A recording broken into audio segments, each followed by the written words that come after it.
था उस पर सवाल उठाया है और कहा है कि भारत में विरासत को मिटाया जा रहा है, भारत में अल्पसंख्यकों के लिए धार्मिक आज़ादी नहीं है। देखिए, पाकिस्तान को कोई हक नहीं है कि हमारे मुल्क के अंदरूनी मामलात पे किसी तरीके की कोई टिप्पणी करे। पाकिस्तान के अंदर क्या हो रहा है? लगातार खबर आ रही है कि इमरान खान को मरवा दिया गया। वहाँ के जो मुनीर हैं उनको सारी उम्र के लिए तीनों आर्मीज का हेड बना दिया गया। वो कैसे ये इल्ज़ाम भारत पे या किसी भी देश पे लगा सकते हैं? लेकिन राम मंदिर पे जो झंडा फहराया गया वो एक धार्मिक मामला है। इस पे एतराज़ हो सकता है किसी को भी कि देश के प्रधानमंत्री को एक प्रधानमंत्री की हैसियत से झंडा न फहराकर किसी धार्मिक आदमी को झंडा फहराना चाहिए था। देश सेकुलर है, लेकिन पाकिस्तान को कोई हक नहीं है कि इस पे कोई सवाल खड़ा करे।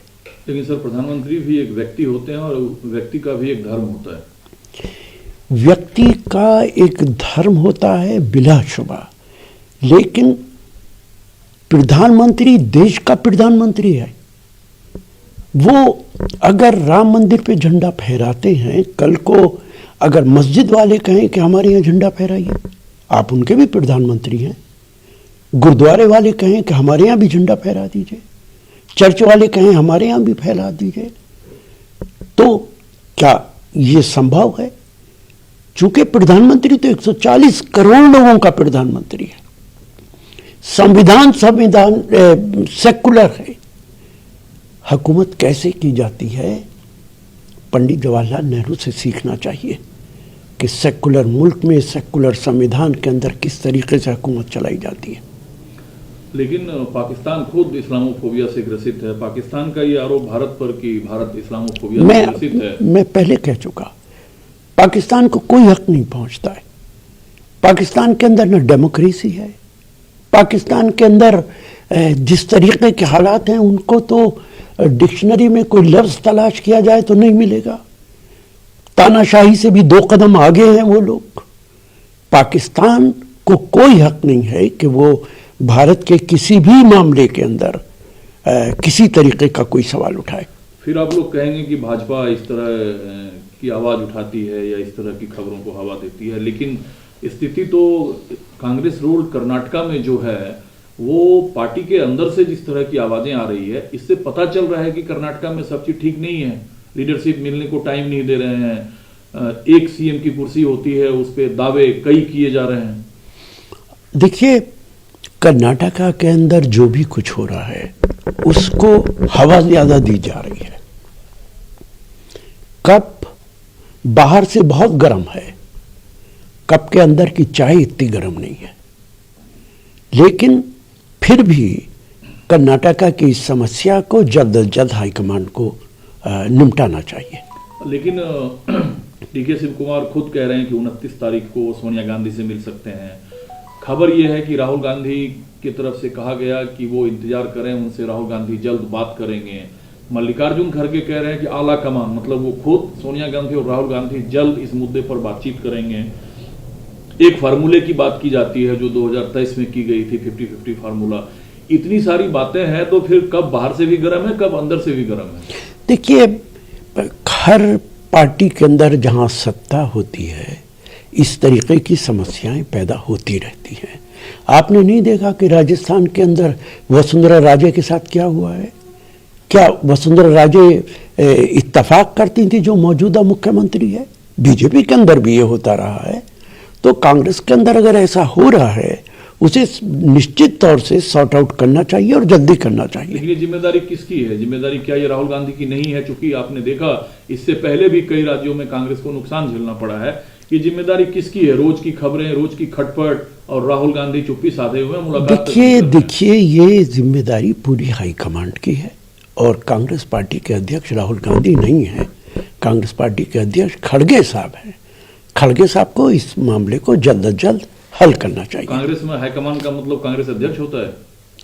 निश्चित तौर से किसी भी पार्टी के अंदर हाईकमान प्रेसिडेंट से बड़ा कौन होता है? जो भी होते हैं राहुल गांधी देश के बड़े नेता हैं, हम सबके नेता हैं, लेकिन कांग्रेस के अध्यक्ष तो खड़गे साहब हैं। लेकिन खुद तो वो ऐसा दावा नहीं कर पाते हैं। उनका खुद का बयान है कि हाईकमान फैसला लेंगे।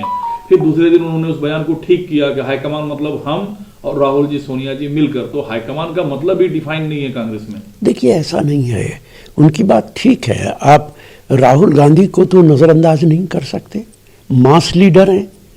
भारतीय जनता पार्टी के अंदर कांग्रेस के अध्यक्ष नड्डा साहब हैं, लेकिन क्या नरेंद्र मोदी जी को नजरअंदाज किया जा सकता है? नहीं किया जा सकता। जब आप कहेंगे बीजेपी के हाईकमान, तो उसमें नड्डा साहब भी आएंगे, मोदी साहब का नाम भी आएगा, अमित शाह जी का भी आएगा। तो आपको लगता है कि जैसा खड़गे साहब ने कहा कि हम तीनों बैठने वाले हैं इस मुद्दे को सुलझाने के लिए, तो मुद्दा सुलझा लिया जाएगा या नया सीएम आपको लगता है देखने को मिलेगा कर्नाटका को, जो फार्मूला है? क्योंकि एक बोकालिंगा मठ के धर्मगुरु ने यह जताया है कि डीके शिव कुमार को मुख्यमंत्री अब बनना चाहिए, क्योंकि डीके शिव कुमार भी बोकालिंगा कम्युनिटी को बिलोंग करते हैं। देखिए, मुझे तो ऐसा लगता है कि हाईकमांड की जरूरत ही नहीं, आप ही ने इस समस्या का समाधान निकाल लिया है। हाईकमांड को बैठने दीजिए, सुनने दीजिए, उस फैसला हाईकमांड करेगा, जो भी करेगा दोनों पक्षों को सुनेगा, जो अगर किसी को कोई इतराज है उसकी बात सुनेगा और उसके बाद फैसला हो जाएगा। एक सवाल इससे जुड़ा और है, एक विधायक ने यह सवाल उठाया कि मुख्यमंत्री को विधायक चुनता है, सीएलपी चुनता है, तो क्या सिद्धारमैया चुने नहीं गए थे विधायकों के द्वारा? अगर वो विधायकों के द्वारा चुने गए थे तो फिर मुख्यमंत्री की जरूरत कहां है? फिर तो मुख्यमंत्री हैं वो। ये तो बड़ा टेक्निकल सवाल है। देखिए, हर प्रांत के अंदर असेंबली के मेंबर्स ही मुख्यमंत्री को चुनते हैं, वो कोई भी राजनीतिक दल हो। बीजेपी कितनी बार अपने मुख्यमंत्रियों को बदल देती है चुनाव से पहले। चुने में तो वो भी एमएलए से होते, लेकिन सिर्फ फायदे और नुकसान के लिए भारतीय जनता पार्टी 6 महीने पहले मुख्यमंत्री बदल देती है, और एक जगह नहीं करती है, बार बार करती है। तो इसलिए पार्टी अपनी जिम्मेदारी अदा करती है। बंगले की कहानी बहुत रोचक है भारतीय राजनीति में, चाहे दिल्ली लुटियंस के बंगले हों, चाहे फिर राज्यों में सरकारी बंगले। अब राबड़ी देवी को मुख्यमंत्री से हटने के बाद जो बंगला अलॉट किया गया था उसे खाली करने का निर्देश दिया गया है, लेकिन आरजेडी की तरफ से कई बयान आ रहे हैं कि उस बंगले को लालू जी का परिवार या फिर राबड़ी देवी खाली नहीं करेंगी। देखिए, जो कानून है पार्लियामेंट के अंदर पास हुआ कानून है, जो प्रीमिसेस एक्ट है, उसके मुताबिक जो भी कानून के मुताबिक गैर कानूनी तौर से मकान में रह रहा है उसे खाली कर देना चाहिए। मुझे बिहार की पूरी मालूमात नहीं है कि वो किस हैसियत से वहाँ रह रही हैं, लेकिन ऐसा भी बहुत जगह होता है कि फॉर्मर चीफ मिनिस्टर को एक मकान अलॉट किया जाता है। यूपी के अंदर इस तरीके की कानूनी प्रोविज़न मौजूद है। तो लेकिन कानून से बाहर जाकर इस तरीके का कदम पॉलिटिकल लोगों को नहीं उठाना चाहिए। सुप्रीम कोर्ट के एक फैसले में इस बात का जिक्र है कि जो फॉर्मर चीफ मिनिस्टर हैं एक समय के बाद उन्हें बंगला ना दिया जाए। देखिए, जो भी कोई कानून के मुताबिक है उस पर अमल करना चाहिए। यूँ तो चीफ जस्टिस ऑफ इंडिया, जो former chief justice of India थे, वो कानून के होते हुए भी एक लंबे अरसे तक रहे अपने मकान के अंदर। दूसरा सर, ये बीएलओ का जो सुसाइड का मामला है, ये एसआईआर में वर्क प्रेशर से जुड़ा मामला है या राजनीतिक प्रेशर से जुड़ा मामला? क्योंकि अब दोनों तरह की बातें आ रही है। ममता बनर्जी कह रही है कि इतने प्रेशर हैं बीएलओज पर, अलग अलग स्टेट में वो सुसाइड कर रहे हैं, उनके पास प्रूफ है, उनके परिवार के रिकॉर्डेड बयान हैं।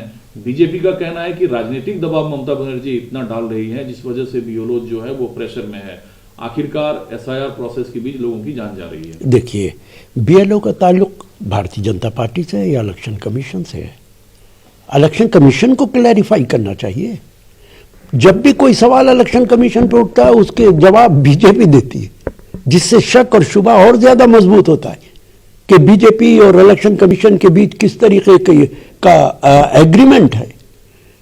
बीएलओ पे इतना दबाव है काम का, जाती तौर पे मेरी बीएलओ से बात हुई है, दिन रात वो लोग काम कर रहे हैं और इसके बावजूद वो पूरा नहीं कर सकते। क्या मैं पूछ सकता हूं बीजेपी से, इलेक्शन कमीशन से, 1 महीने के अंदर ये सारी कार्रवाई पूरा करना आपकी क्या मजबूरी है? क्या कोई इलेक्शन आ रहा है? क्यों नहीं आप 6 महीने का टाइम दे देते? 1 महीने के अंदर बीएलओ पे दबाव डालेंगे। बीएलओ फॉर्म नहीं भर पा रहे, फॉर्म्स कॉम्प्लिकेटेड है, पढ़ा लिखा आदमी फॉर्म नहीं भर सकता है, अनपढ़ की तो बात ही छोड़ दीजिए। इलेक्शन कमीशन क्या चाहता है कि वोटर लिस्ट न बने? एक तमाशा बनाकर रख दिया है। पिछले 75 साल में कितने बार वोटर लिस्ट रिव्यू हुई है? क्या इसी तरीके से हुई है जैसे आज हो रही है? हर आदमी के घर पे जाता था, पूछता था कौन कौन है, कितनी उम्र है, कितने डेट ऑफ बर्थ है, कितने बच्चे हैं, वोटर लिस्ट बन जाती थी। अब आप जिनके 2003 में वोटर लिस्ट में नाम भी है, उसको फॉर्म भर रहा है, और वो ऐसा फॉर्म है जो इतना कॉम्प्लिकेटेड है कि अगर इलेक्शन कमिश्नर ने ना बनाया होता तो खुद नहीं भर पाता।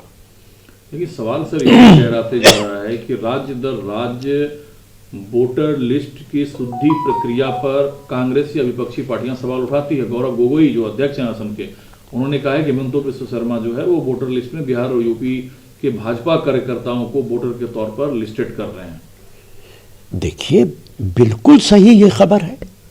बिहार के अंदर स्पेशल ट्रेन चलाई हैं भारतीय जनता पार्टी ने, दिल्ली से, यूपी से, हरियाणा से वोट डालने के लिए गए हैं वो लोग। और एक आसान तरीका बीजेपी ने निकाल लिया है, जिस स्टेट के अंदर इलेक्शन हो बाहर के लोगों को बुलाया जाए और उनसे वोट डलवाया जाए। ये एक तमाशा बनकर रह गया है लोकतंत्र। चूंकि भारत सरकार उनके पास है, इसलिए वो जो चाहे करते फिरेंगे। लेकिन इस मुद्दे का समाधान क्या है? केरला सरकार, हाईकोर्ट ने केरला सरकार को सुनने से मना किया, कहा सुप्रीम कोर्ट जाइए। सुप्रीम कोर्ट आई केरला सरकार, सुप्रीम कोर्ट ने चुनाव आयोग से जवाब मांगा।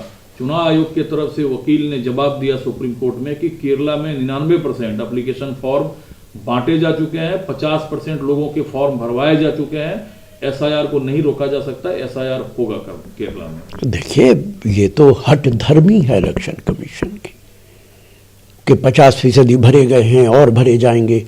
यूपी के बारे में मैं जानता हूं, यह संभव ही नहीं है कि 4 तारीख तक सब लोगों के फॉर्म भर दिए जाएं, और वो फॉर्म जो बहुत कॉम्प्लिकेटेड है। ये प्रक्रिया जानबूझ के बीजेपी के दबाव में इलेक्शन कमीशन कर रहा है। जिसके चाहेगा वोट बनाएगा, जिसके चाहेगा नहीं बनाएगा। इलेक्शन कमीशन की जो रिपोर्ट आएगी 4 तारीख के बाद, आप देख लीजिएगा कि यूपी के अंदर कितने लाख वोट जो हैं वो वोट बनने से, वोटर बनने से महरूम रह जाते हैं।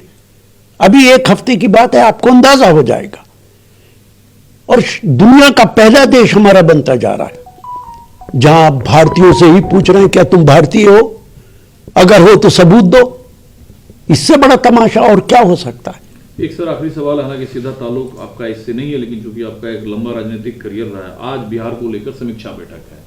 हम क्यों हारे, वजह क्या रही, जिम्मेदारी किसकी है? उसमें खड़गे साहब रहेंगे, हो सकता है राहुल गांधी भी रहें, बिहार के प्रदेश अध्यक्ष रहेंगे। जिम्मेदारी कैसे तय होती है, किसकी जिम्मेदारी होगी बिहार में हार और जीत? देखिए, ये फैसला तो जो मीटिंग में लोग आएंगे वही करेंगे कि क्या है।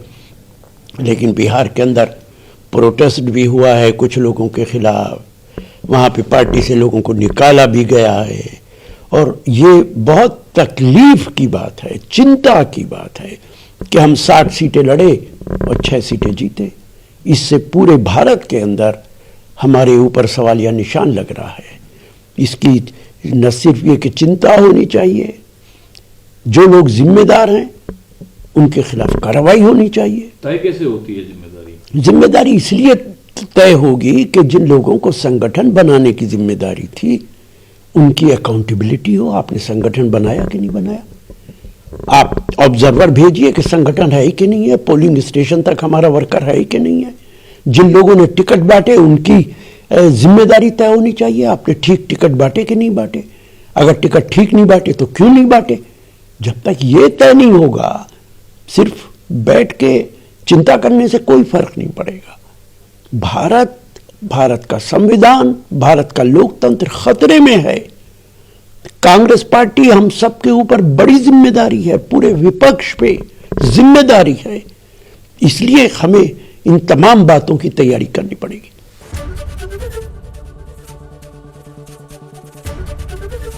एबीपी गंगा, खबर आपकी, जुबान आपकी।